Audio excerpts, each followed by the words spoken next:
Hello everyone, welcome back to magic English corner.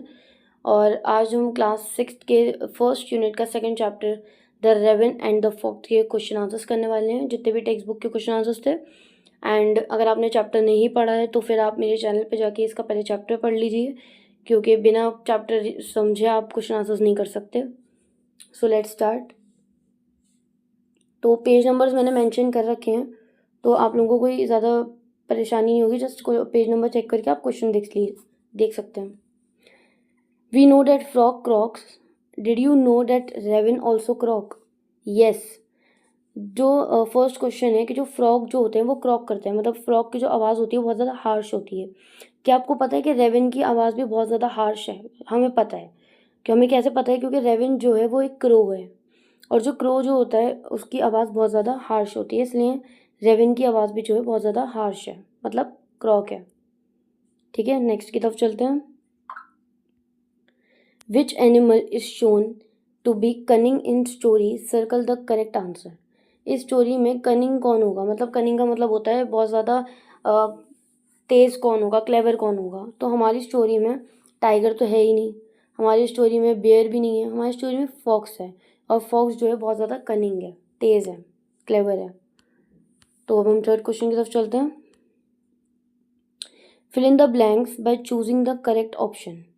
तो fill करना है आपको ये ब्लैंक्स को करेक्ट ऑप्शन चूज करके।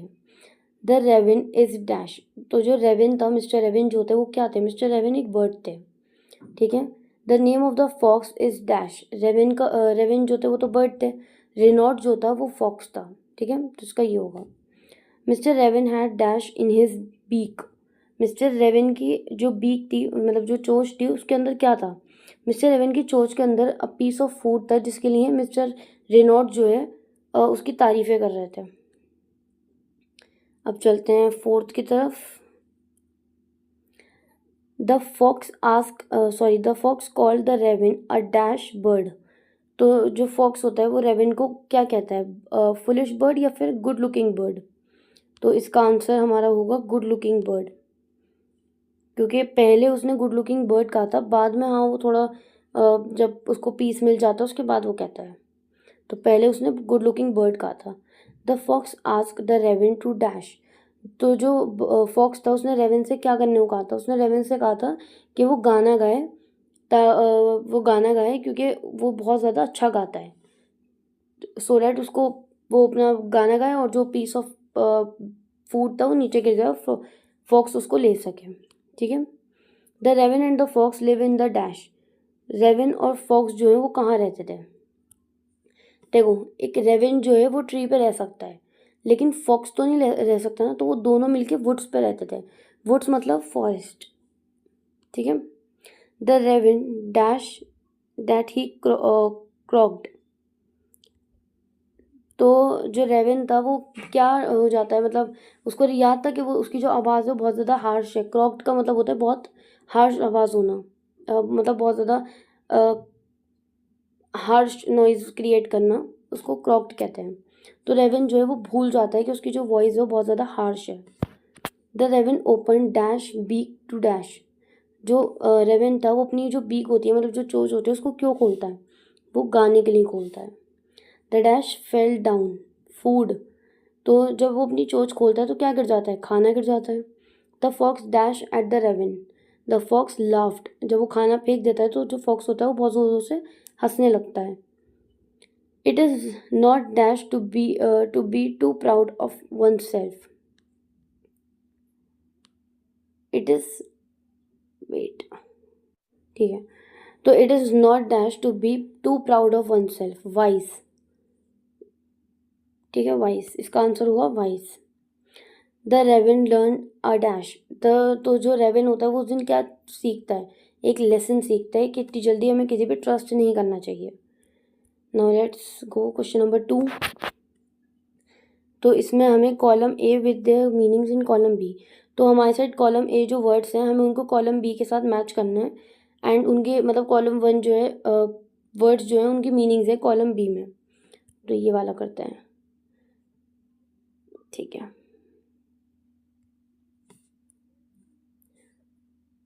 मॉर्सेल का मीन्स होता है अ पीस ऑफ फूड। तो हमारा जो टू है वो हमारा ए के साथ होगा, ठीक है। पर्च्ड का मतलब होता है बैठना, तो पर्च्ड सेट ऑन अ ब्रांच, तो वन जो है हमारा डी के साथ होगा। ये इसके आंसर्स हैं, आप देख सकते हो, क्योंकि मेरे जो पूरा पेज है उस पर आ नहीं पाएगा, तो आप आंसर देख लो,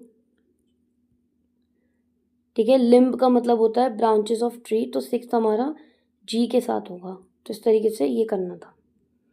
अब क्वेश्चन नंबर 15 पेज का question number 1, look at the picture and number then in order that they happened in the poem. तो ये पिक्चर्स हैं, हमें इनको नंबर देना है कि पहले क्या हुआ था फिर क्या हुआ। सो पहले क्या हुआ, तो पहले पिक्चर, ठीक है।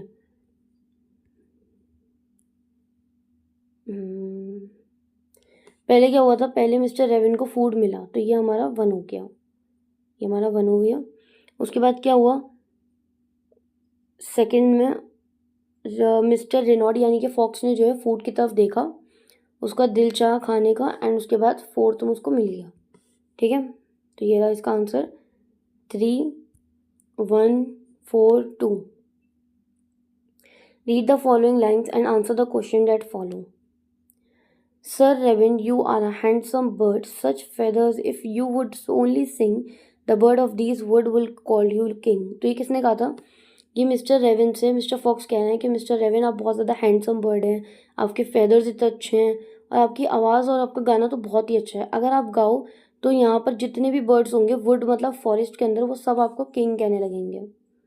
Such feather refer to dash feathers, such feather refer to shiny. तो पहला क्वेश्चन है हमारा, जो फेदर्स है सच फेदर रेफर टू किन फेदर्स को, सच फेदर्स उसने क्यों कहा, मतलब क्या रेफर क्या कर रहा है, तो such feather refer to shiny and beautiful feathers. Why would the bird of the wood call the raven king, bird of wood जो है रेवन को किंग क्यों कहेंगे। So the fox flatters the raven, he call him handsome and prizes his feathers, he tell it would sing, the bird of the wood would call him king। तो जो fox होता है वो Raven के साथ बहुत ज़्यादा फ्लिटर करता है, फ्लिटर्स हो जाता है, बहुत ज़्यादा उसको बटरिंग करता है, उससे कहता है कि तुम इतने ज़्यादा हैंडसम हो, तुम्हारे जो फेदर्स हैं वो इतने ज़्यादा शाइनी हैं, तुम्हारी वॉइस जो है वो इतनी ज़्यादा मीठी है, एंड अगर तुम गाना गाओ तो हर कोई यहाँ मतलब जितने भी बर्ड्स होंगे फॉरेस्ट में वो सब जो है तुम्हें किंग कहने लगेंगे, ठीक है। थर्ड क्वेश्चन देखते हैं, why does the fox addresses the raven as sir. Fox जो है वो रेवन को सर कह के क्यों बुला रहा था, तो बेसिकली अगेन वही वाली बात आ गई कि रेवन जो फॉक्स जो होता है वो रेवन के साथ फ्लिटरिंग मतलब बटरिंग कर रहा था उसके ऊपर, सो डैट वो उसको अपनी बातों में ले सके और उससे जो पीस ऑफ फूड है वो छीन सके, ठीक है। आंसर आपको मैं दे रही हूँ, तो आप आंसर नोट कर सकते हो, बट मैं आप लोगों को आंसर समझा रही हूँ। बेसिकली मैं आंसर सबके ही दे रही हूँ, आपको दिख रहे होंगे। The raven who did not be करते हैं, the raven who did not see the joke forgot that his voice was just a croak, he open his beak in his foolish pride.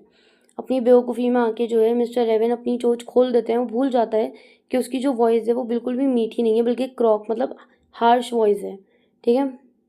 The raven open his beak to sing, first question है why did raven open his beak, raven जो है अपनी चोंच क्यों खोलता है, तो वो अपनी चोंच जो है गाना गाने के लिए खोलता है, क्योंकि मिस्टर फॉक्स उसको अपनी बातों में ले रहे थे कि तुम्हारी वॉइस बहुत अच्छी है, तुम गाना गाओगे तो यहाँ पर जितने भी बर्ड्स हैं वो तुम्हें किंग कहेंगे, इसलिए। Complete the following with one word from the given line.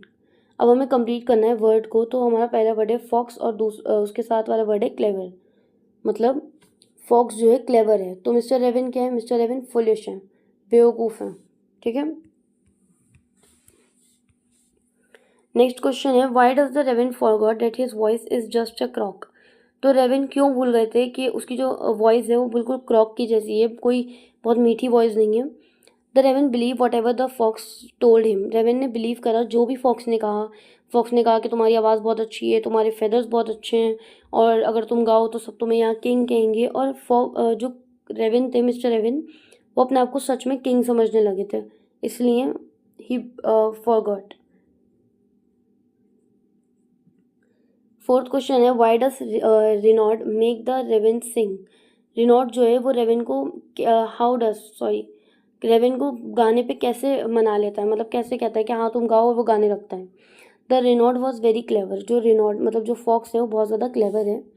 The Reynard was very clever, he was flattered the raven, पहले वो उसको बहुत ज़्यादा बटरिंग करता है, फ्लर्ट करता है उसके साथ, फ्लर्टेड करता है। ही कॉल्ड हिम हैंडसम, उसको हैंडसम कहता है, उसकी जो फेदर्स हैं उनकी तारीफ़ करता है, कहता है अगर तुम गाना गाओगे तो सब तुम्हें यहाँ किंग कहने लगेंगे। और जो बेवकूफ़ बर्ड मतलब मिस्टर रेवन थे वो बिल्कुल भूल जाते हैं और उसकी बातों में आके गाना गाने लगते हैं, जिसकी वजह से वो भूल जाते हैं कि उनकी जो आवाज़ है बहुत ज़्यादा क्रॉक है और वो गाना गाने लगते हैं। ठीक है। Why does Renaud say that pride is not wise? The foolish raven believed Renaud the fox and think that he is really handsome. He is really handsome. The bird of the wood will call him king without using his brain. He opened his beak to sing. He became proud of himself and forgot that he can't sing. He also forgot that he is holding a morsel of beak due to his unmindful action. The morsel fell down. Hence, जो रिनॉट से pride is unwise. तो वही पूरी story यहाँ पर repeat हो रही है कि कैसे रिनॉट उनको मना लेता है, वो गाना गाने लगते हैं और वो बिल्कुल अपने ब्रेन का यूज़ नहीं करते, माइंडफुल एक्शन, बिल्कुल भी दिमाग से एक्शन नहीं लेते, इसलिए रिनॉट जो है उनको प्राइड वॉज अनवाइज कह देता है। क्वेश्चन नंबर 6 है, give one reason why teaching is quite a surprise. तो सरप्राइज़ क्यों थी टीचिंग जो थी? क्योंकि बेसिकली अगर मैं ऊपर ऊपर का बताऊँ तो मिस्टर क्रॉक मतलब जो मिस्टर रेवन थे वो उन्होंने कभी सोचा भी नहीं था कि जो फॉक्स है वो उनकी तारीफ़ इसलिए कर रहा है कि उसको वो पीस चाहिए फूड का। और फॉक्स जो है वो डायरेक्टली मिस्टर रेवन से वो पीस नहीं ले सकता था, क्योंकि मिस्टर रेवन जो थे वो ट्री के ऊपर बैठे हुए थे, ब्रांच ऑफ ट्री पे बैठे हुए थे, perched on the branch of tree. तो इसलिए फॉक्स जो है उनको पागल बनाता है और ताकि वो पीस ले सके। ठीक है। Imagine someone prizes you too much. How would you react? अभी हमसे कह रहे हैं कि सोचो अगर कोई तुम्हारी बहुत ज़्यादा तारीफ़ें करे तो तुम कैसे रिएक्ट करोगे। तो अगर यहाँ लिखा हुआ है, if someone praises me too much I would first thanks the person for his her generosity. I would like to be appreciated, but I would not become proud. I would humbly that there is a way the room for improvement. ठीक है। तो basically अगर कोई हमारी बहुत ज़्यादा तारीफ़ें करेगा तो पहले तो हम उसको थैंक करेंगे, थैंक यू बोलेंगे हम उसको, लेकिन हम कुछ ज़्यादा ही उसकी बातों में नहीं आ जाएंगे, बस हम उसे थैंक यू बोलेंगे और उसको अप्रिशिएट करेंगे। ठीक है। पेज नंबर 16 और 17 के क्वेश्चन कर रहे हैं अब हम। Write the rhyming words from the poem one has been done for you.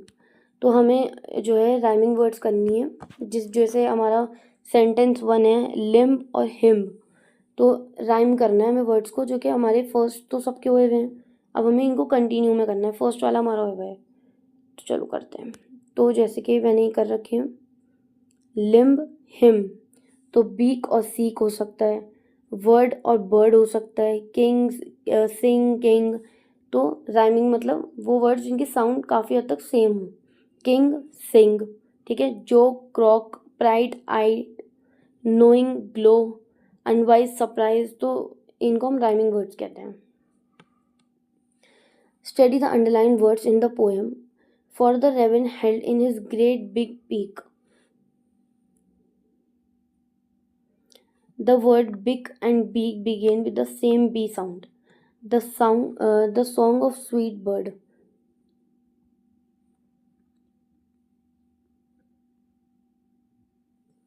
तो हमें क्या करना है बेसिकली, ये सेम साउंड वाले वर्ड की बात हो रही है। जैसे हमारे पास बिग बीक है, ठीक है, big beak song of sweet bird, तो हमें ऐसे ही एक बनाना था, तो मैंने यहाँ पर बना रखा है वुड और वुड। वुड मतलब वुड फॉरेस्ट वाला वुड, और वुड WOULD वाला वुड। ठीक है। ये आंसर है इसके। Question number 3, choose the correct option from the box given below and complete the table. These are 2 extra words that you will not needed. तो हमने हमारा जो फर्स्ट चैप्टर था अ बॉटल ऑफ ड्यू, उसमें भी ऐसे क्वेश्चन करे थे, एंड ये भी बिल्कुल सेम क्वेश्चन है, इसमें भी हमारे पास ये हैं और हमें इसको फिल करना है, बट 2 वर्ड्स जो है इसमें एक्स्ट्रा है। तो इसका आंसर ये रहा। जैसा हमारे पास पर्च्ड है, पर्च्ड का ओपोजिट होता है फ्लू, पर्च्ड का मतलब होता है बैठना और फ्लू का मतलब होता है उड़ना। फॉरगॉट का मतलब होता है भूल जाना और रिमेंबर का मतलब होता है याद रखना। फुलिश का मतलब होता है बेवकूफ़ और वाइज का मतलब होता है अक्लमंद। प्राइड का मतलब होता है रुक जाओ पेन। प्राइड का मतलब होता है तेज़ इंसान और ह्यूमिलिटी का मतलब होता है अच्छा होना। लाफ्ट का मतलब होता है हंसना और क्राई का मतलब होता है रोना। इग्नोर का मतलब होता है इग्नोर कर देना, मतलब किसी चीज़ को ज़्यादा नोटिस नहीं करना, और नोटिस करने का मतलब होता है किसी चीज़ को बहुत ज़्यादा नोटिस करना।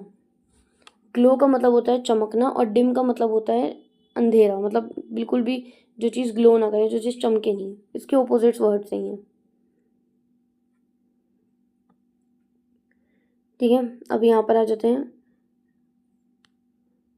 You will listen to what the crow did after he lost his food. As you listen, mark the given statement as true and false. हमें true and false करना है। The crow was unhappy that he lost his food. Yes, crow जो था बहुत ज़्यादा unhappy था कि उसने अपनी बेवकूफ़ी में अपना खाना खो दिया। The crow thought that his lovely feathers made him smart. False. The crow wanted to tell his friend not to be proud. True.